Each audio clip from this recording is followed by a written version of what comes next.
on screen is some footage from Ghost of Tsushima that I took earlier, and I've just paused it.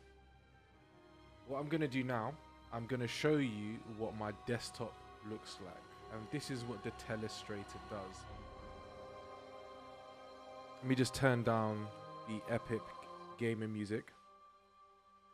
So now what you're seeing on screen is a Telestrator on the right hand side and our output on the left. What the Telestrator allows you to do is, imagine you're playing a football game and you've got a replay going and you wanted to show that this person was offside. If it was really offside, not as good as the computer generated ones on other systems. This might actually be better for, if I'm thinking about a game for an example, this will be good enough with the example that I'm going to use, so I won't pivot. So with this, what I can do is I can program some buttons in my Telestrator that allows me to play some footage that I have programmed already. Except that play button doesn't seem to work.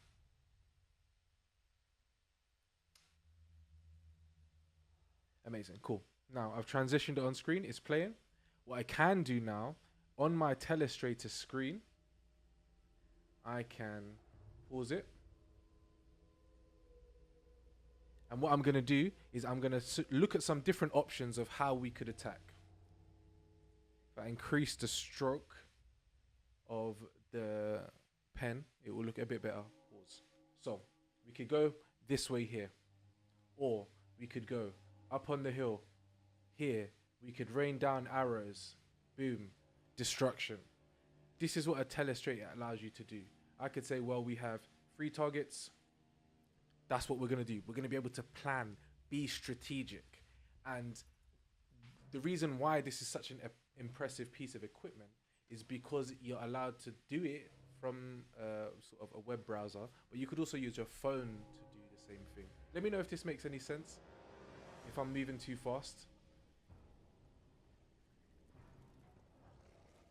But this is what the Telestrator allows you to do. So I'm going to go and play. Exactly, like footy pundits, when they're sort of, like the ones that they use, like completely different level. They've got the ability to trace the ball and do all of that stuff. But essentially, if I wanted to just delete everything, I can take it off screen straight away. And then you'll see that on screen a couple seconds later. It's like, the latency is really low for this stream, so you can see it pretty much straight away. But then if I wanted to continue, pressing play, eventually it catches up.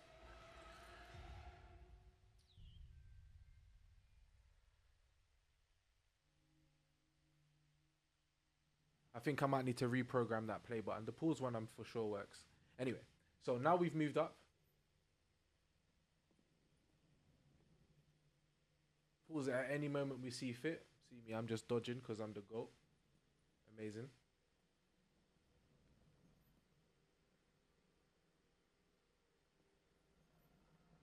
Taking him into his own house just to beat him up. We actually moved through the house. That's like a movie. How often do you see that? It's like that movie. I don't remember what it's called.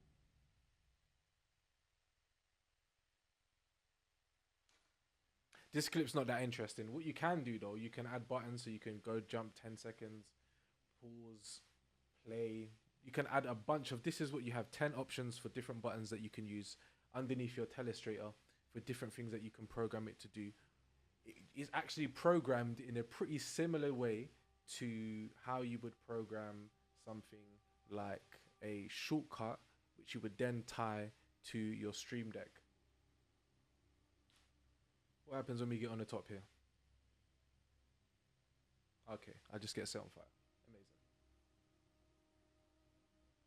If you had more interesting footage, you could pause it, you could talk about things. You can add numbers, you can add images. If I had a good image here, I could just add it. Cool, we've done this one, done this one.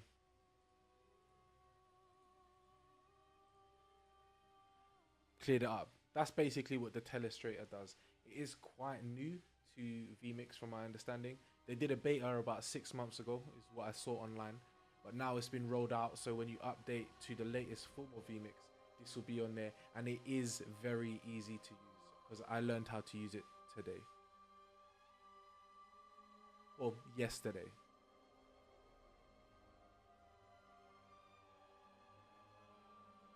Exactly that. And that's the plan. Because it is quite new to me, I'm going to be integrating it as I go further in time. But I'll show you how to program this. So now you can see vMix again. What we do, let me move my camera, hold on, because I know from this position it isn't the easiest to see what I'm doing.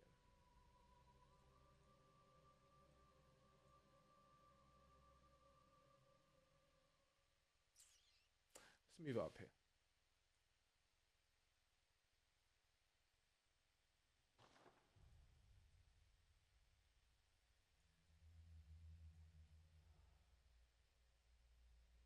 Moved the wrong layer by accident. Oh, they're playing a new video now. These Blood Bowl people are going crazy.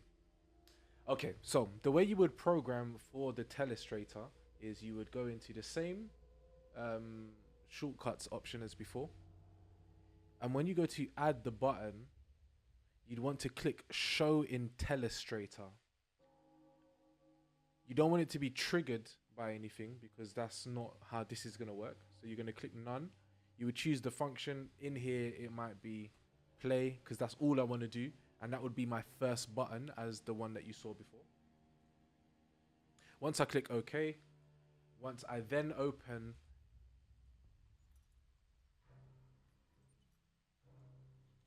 in the web controller, you'll see when you click on the final option, we have our Telestrator here. If I changed what input the Telestrator was looking at, then you'd see something different. You could use it for something live, which is what we're going to do a bit later on when we talk about the workflow.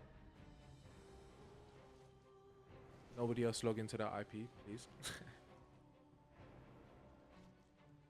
But that's essentially what it would do. It's that easy. Choose the buttons that you want to have on there and what actions they'll make. Choose where it's going to sit. So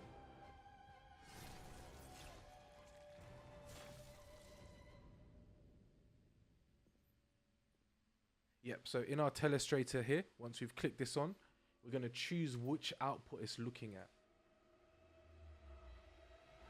And then when we go to our outputs, we're going to choose in output 4 what output it's looking at then. So I could just look at the main output. If I click OK. Now, any output, because it's on the main output, any output that is in the program, the Telestrator should be able to write upon. So I'm going to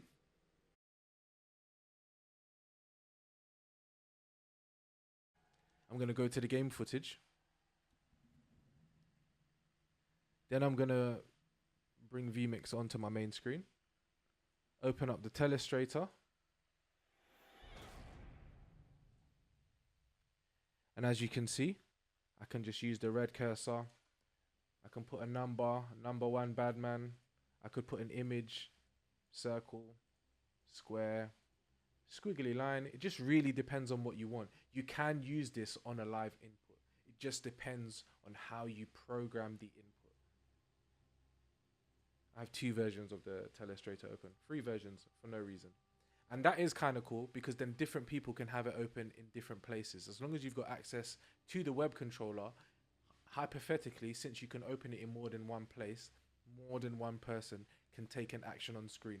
So let's say, for example, we had a presenter and we was at a football match or we were somewhere else. What we could do, everybody has the Telestrator web app open and they're all contributing in their own way, whether they're doing it on an iPad, the computer in front of them. What I intend to do is to buy a little graphics pad that has a pen so that I can use it to at least easily draw on top of what I'm doing.